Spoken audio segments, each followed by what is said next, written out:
මං සුරාවක් ගත්තේ නැහැ කිව්වා. සසරේ මැරන්නේ නැහැ කිව්වා. හේතුව කොහොමද ඇහුවා. මට පේනවා කිව්වා කලින් මම රජෙක් වෙලා හිටියා. මස් නැතුව කන්න බෑ. බත් කන්නේ. දවසක් අරක් කැමිය ගෙනාපු මස් බල්ලෙක් කාලා. මස් නෑ. රජතුමත් කෑම මේ සිටිනවා හොඳටම බීලා වෙරි. මහ බිසෝන් වහන්සේට අරක් කැමිය දුවගෙන ගිහිල්ලා කිව්වා බිසෝන් වහන්සේ පුදුම ප්‍රශ්නයක් මස් නෑ මං ඉවරයි අද.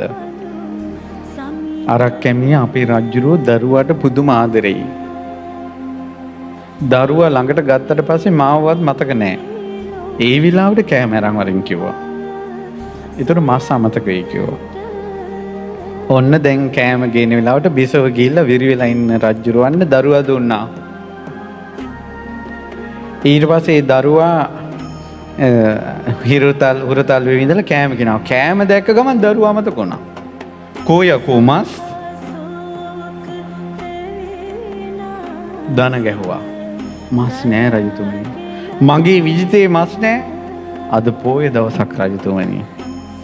ඇයියකෝ මස් නැති කියලා ඉනේ හිටපු දරුවෝ අරන් බෙල්ල කඩලා උයලා දිය කිව්වා.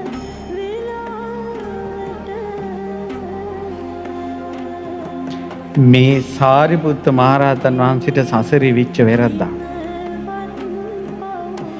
ඒ වගේ මහා උත්තමයන්ටත් ඇබ්බැහිකන් නිසා ඔය වගේ කරදර වුණා නම් එවැනි පාරමිතා නැති නුඹලාට වරදට ඇබ්බැහි වුණොත් මොන පව්කම් වෙයිද? අන්න ඒකයි සිතන්න තියෙන්නේ දරුවනේ. ඇබ්බැහිකම.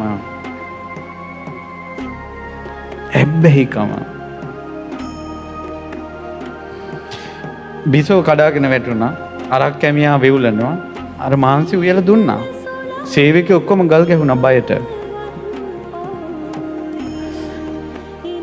වේරි මරගාතේ බුදියව රජුරෝ උදේ ඇහැරුණා. ඔක්කොම ඉන්නව ලේ විලක් මැද. මොකද මේ උනේ කිව්වා අනේ රජතුමනි මේ මාංශ ලෝභයට මේ දරුවා මැරුවානේ. අයියෝ මගේ ප්‍රියමනාප පුතා. රජුරෝ ඔළුව ගහගෙන කල්පනා කළා. බීපු නිසා මට මේක උනේ. තිත්ත වුණා බොන එක. කටට පස්සෙරන් ගහගත්තා. එපා බොන එක එපා කියලා තිත්ත වුණා රජුරවන්ට. ප්‍රාණඝාතයට නිරේට වැටෙන්නේ නැති. එදා ඉඳලා කවදාවත් බොණ්ඩ හිතෙන්නේ නැහැ. දැක්කද වරදක් තිත්ත වීමේ විපාක. ඇත්තටම එපා වෙන්න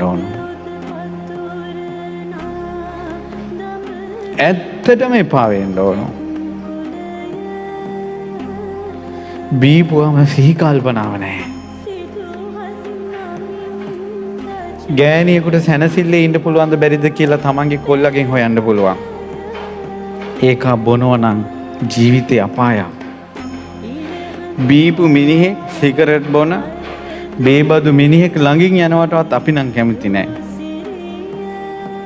බස් එකට ගොඩ වෙනවටත් කැමති නැහැ.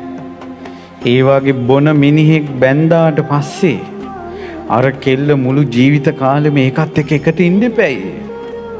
මොන දුකක්ද?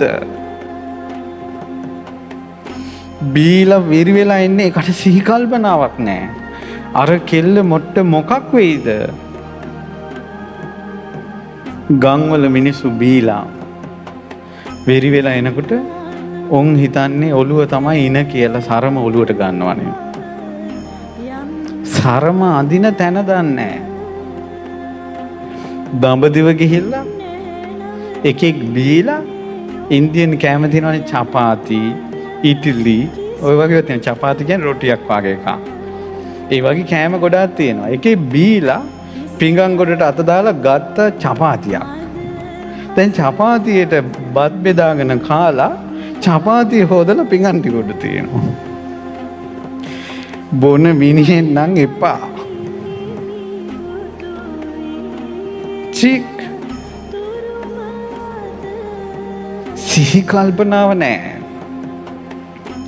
ඊට පස්සේ ලොකු සභාවක මිනිස්සු ගොඩක් ඉන්න සභාවක බීලා තමන්ගේ ගෑණි හොයාගන්න බැරුව වෙන ගෑනුගේ අතින් අල්ලනකොට එතන ඇවිස්සෙන කේස් වලින් ලැජ්ජයි.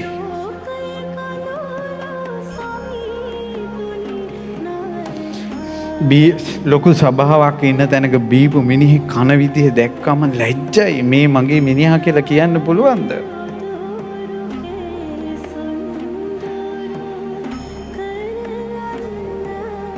බීමනාව කියන්නේ ඇහැලේ පොළ නඩු තීන්දුව ඇහැලේ පොළ කුමාරි හාමිට රජතුමා බීලා ගත්ත තීරණයන්නේ.